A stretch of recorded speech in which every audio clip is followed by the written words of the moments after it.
Hello, welcome to CSE205 Introduction to C Programming for Engineers. I'm your professor for this class, Jeff Miller, and today we're going to go through an overview of the course. I'll talk to you a little bit about myself, and then we will take a short little break, and the next lecture you'll have will be your first lecture, going over some topics in C programming and writing your first program.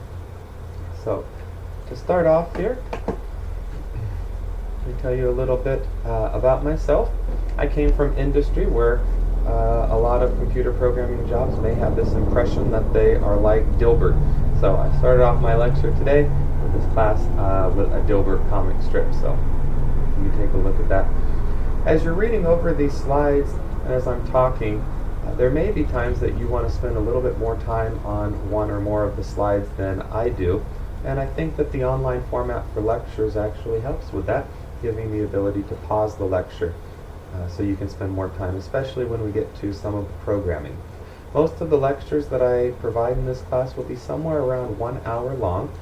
The reason for that is that I know that you're not able to ask questions and you may need to pause the lectures, spend a little bit more time writing some of the code that I write during class so that you can catch up and make sure that everything is working the way that you want.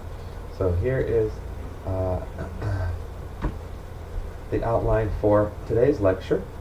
I'm going to talk a little bit about my background, where I came from, how I got here, what I do, what my research is like. We'll go over the syllabus, what's expected of you in this class, and then we will move on to Chapter 1 of our textbook.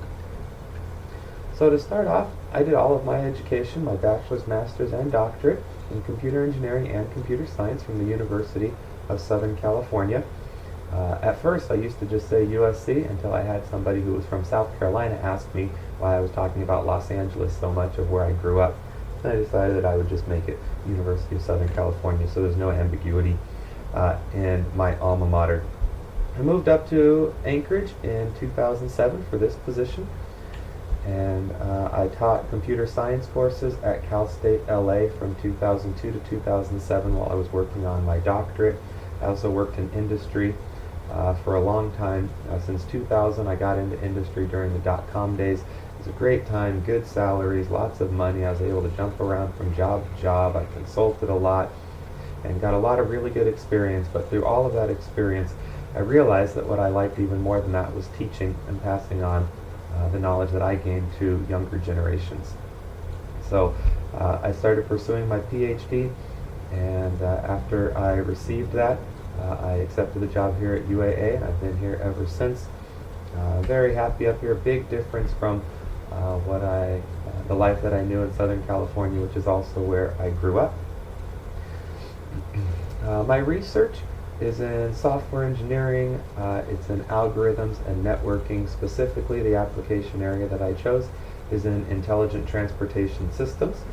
So any kind of technology that you can include in a vehicle or on the roadway to improve transportation is part of my research.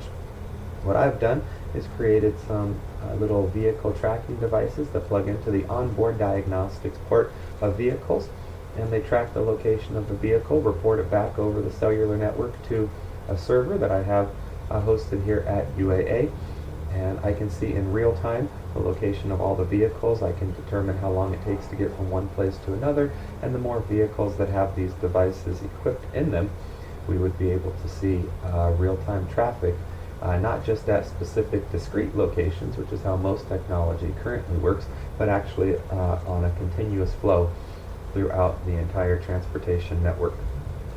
Since this has proven to be a little bit costly, a little bit difficult to implement, having to get a lot of volunteers so that we can have a high penetration rate through the city or even in a state, we have moved to working a lot with robotics, and we have a robotic test bed where I have vehicles that are of scale 1/24 from a car. They're radio controlled vehicles. We can pull out the radio control part of it, put in our own microcontroller with a Wi-Fi receiver. We can control it from an iPad, an iPod, an iPhone, or any other mobile device. And we also have created some intelligent algorithms, so as the car is driving around, it can make decisions on its own to hopefully not run into other vehicles, to stay in its lane, to avoid obstacles, and so on. I'm sure through the course of this semester I'll talk more about what my research is and different applications of how we use programming and the technologies that we have here. If you have any questions, though, of course, who doesn't like talking about him or herself, you're welcome to come and talk to me anytime you want, and I'll tell you all about my research. And possibly in the future, some of you may be interested in working with me. I work with a number of undergraduate students, and we publish papers constantly. I've had a number of students who have published papers within the past year, and that's also something that would look really good if you had any publications by the time that you graduated from your undergrad. A student that I just had graduate a year and a half ago ended up with 5 publications by the time he graduated as undergrad. He's currently working on a master's degree and will be pursuing a PhD as soon as he's finished with that, working at Toyota Info Technology in Northern California now. Okay, and of course I'm sure you'll learn all about me as the semester goes on. A description for this course: some of you may be wondering what C programming is. C is just one language. There are many programming languages in existence. Some of the more popular ones: C, C++, Java, C#. Some of you may have heard of .NET.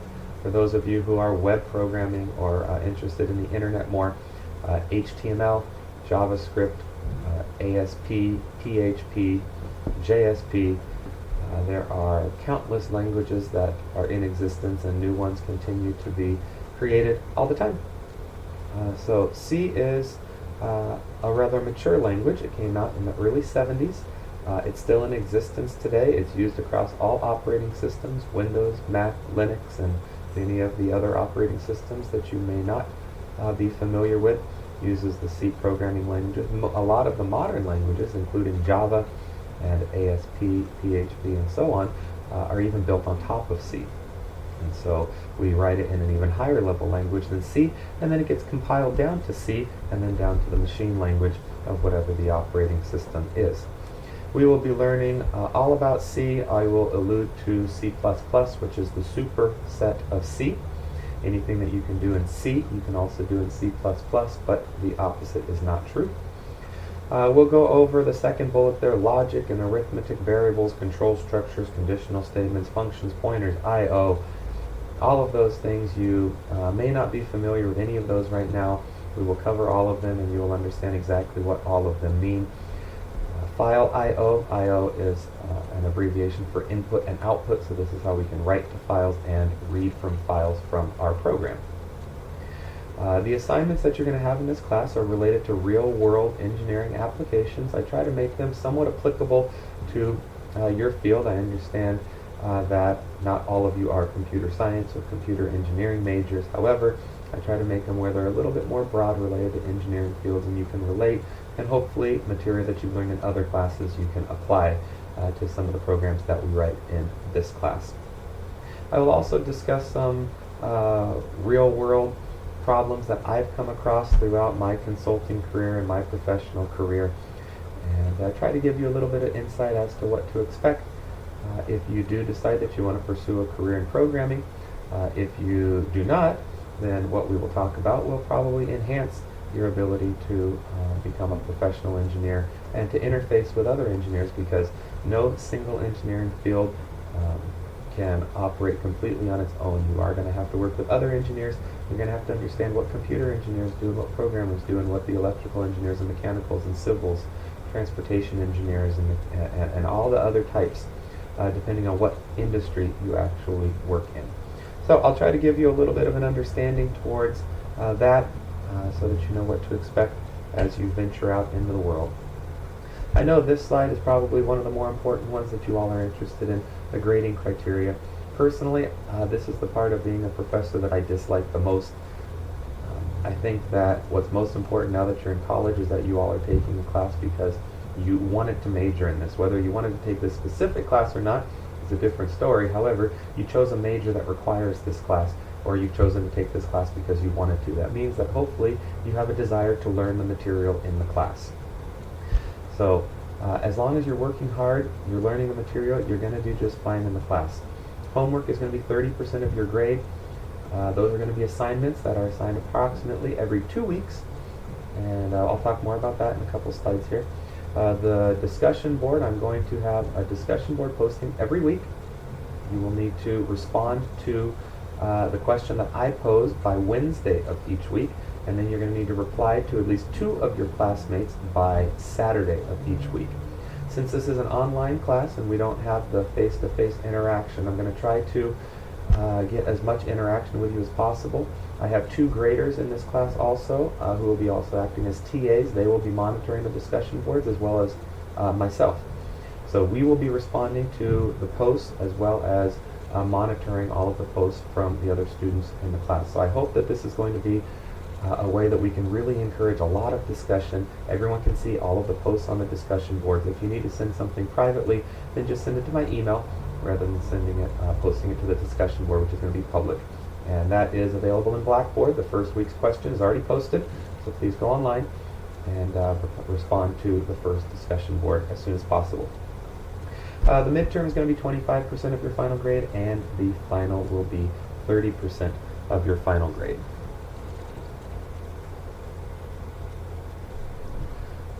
Okay. The grading scale for the class here is shown on this slide. You see that I use a straight 10% curve. However, I do drop the A range down to 85 to 100 rather than 90 to 100. This would be if the average in the class is higher than a 75%. The way that I grade my classes, I make the average the cutoff between a B and a C. So if you're above average in the class, then you are guaranteed nothing lower than a B in the class. If you are below average, then you're guaranteed nothing higher than a C in the class. Having said that, typically my classes do rather well, where it's somewhere usually around 70% of the class has a B or above. I really don't like getting into problems with grades. I think that as long as you work hard and you learn the material, that you should be rewarded for it. Having said that, if students work exceptionally hard, I think that they should be rewarded also, and I don't believe that it's fair for somebody to receive an A in the class, or for 2 people to receive an A in the class if one person excelled substantially more than another one. If every single student in the class receives an 85 or higher, I guarantee that I will give all of the students in the class A's.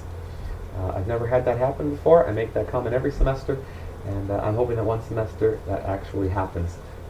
So if you have questions about grades or problems with it, you're welcome to talk to either me or either of our TAs about the grades. The outline for the course, we are going to be using Deedle and Deedle's See How to Program. The 7th edition is the current edition of the book. You do not necessarily need the 7th edition. If you want to have a previous edition, that will work just fine as well.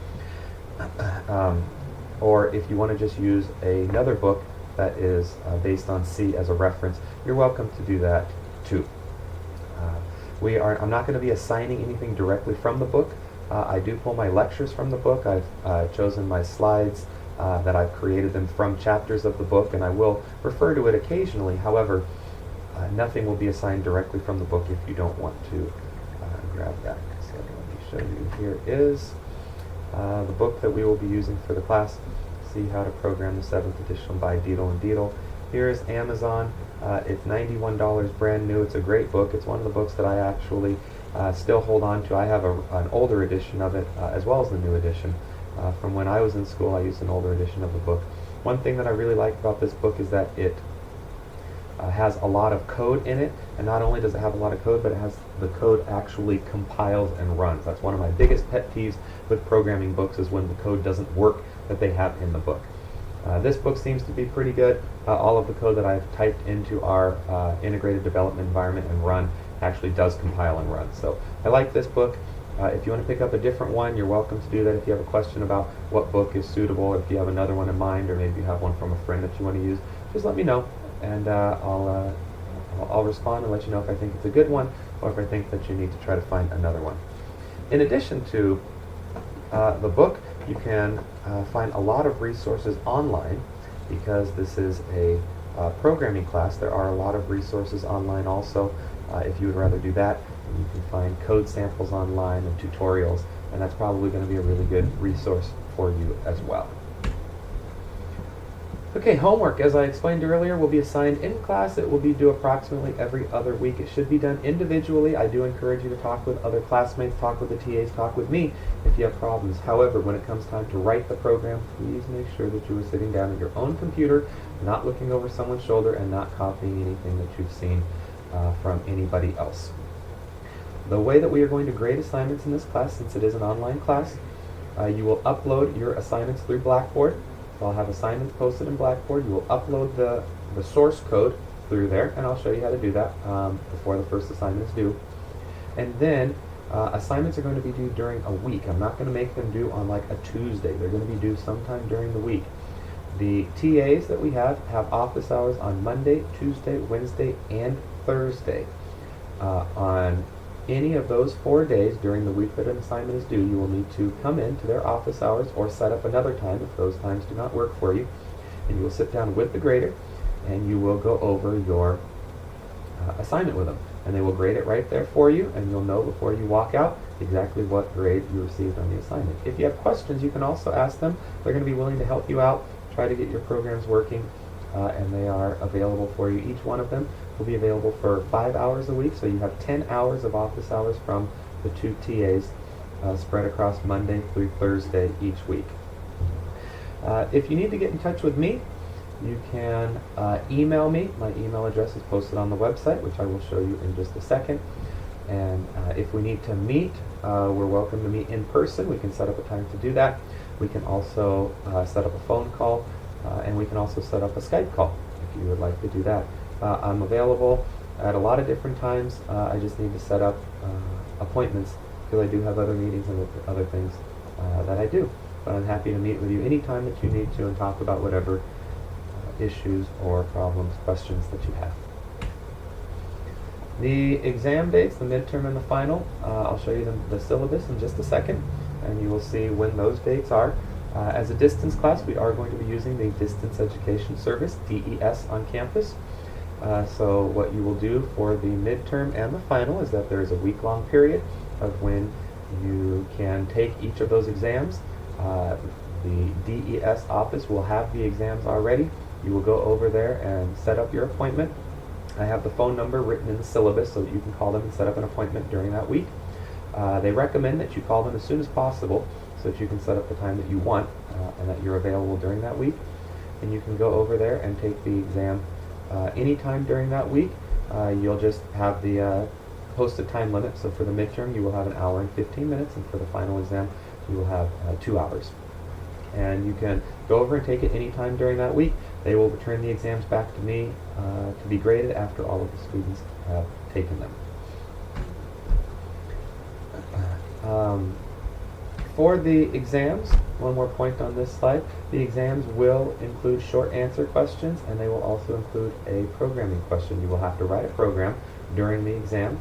The exams that I give are open book, open note, open internet. The only restrictions that I give is that you can't use any other people. No posting to discussion boards, no sending emails, no chatting, no texting, no talking.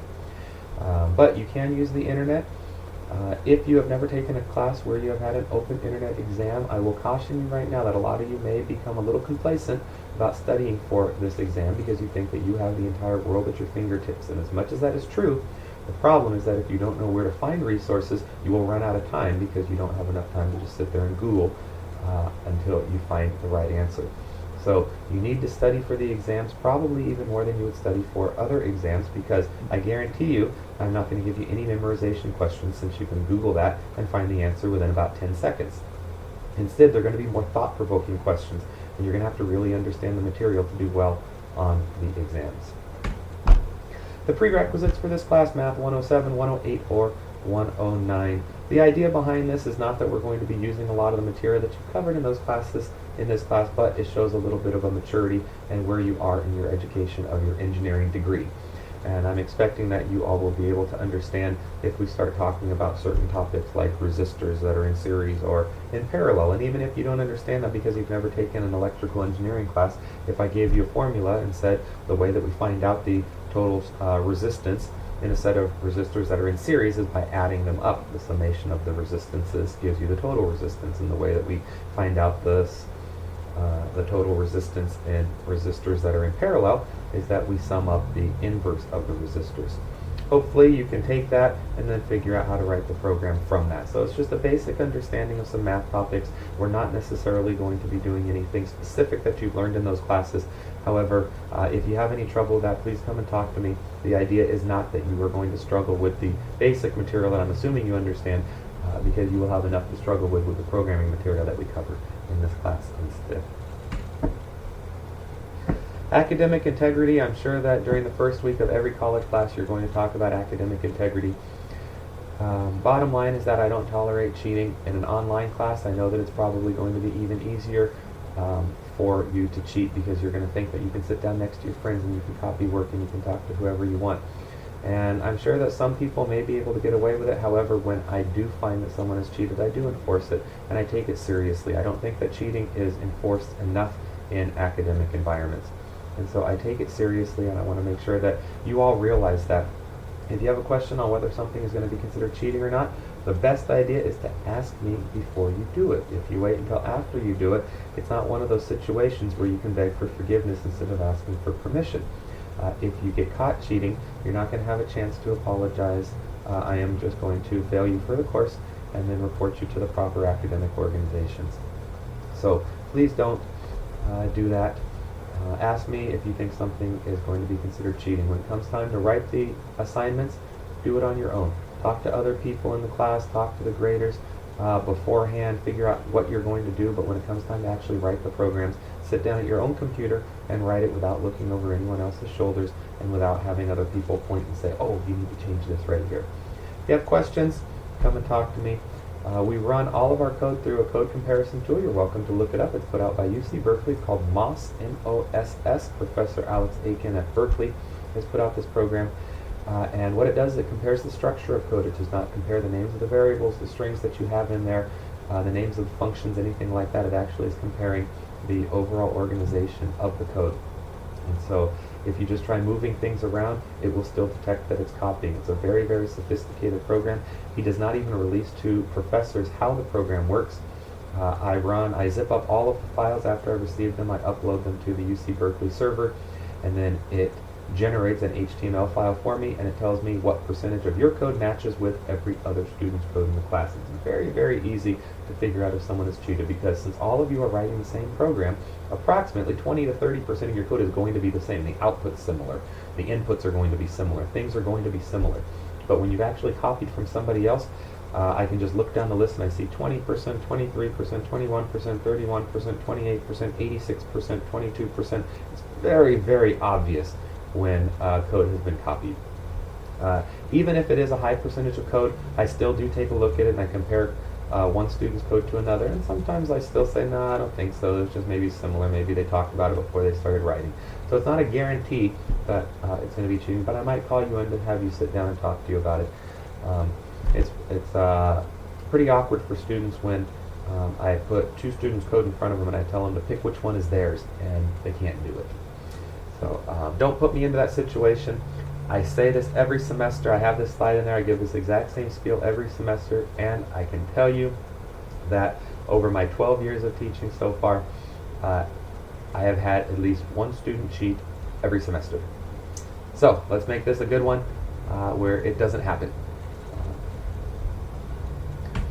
Okay, the website for the class, we're going to be using two different websites for the class. The first one is going to be my website, jmiller.uaa.alaska.edu.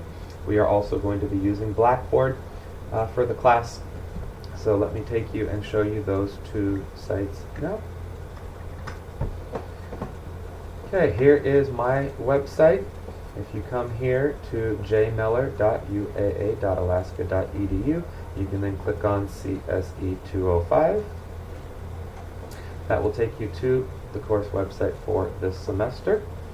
And you can see here are the lectures, the assignments, and so on. As soon as I get the lectures recorded, I will be posting the lectures right here on this page. You see that I already have the slides posted. Since I have taught the class a number of times in the past, I do have the slides posted already. I may update some of them through the semester, but it will be before I record the lectures.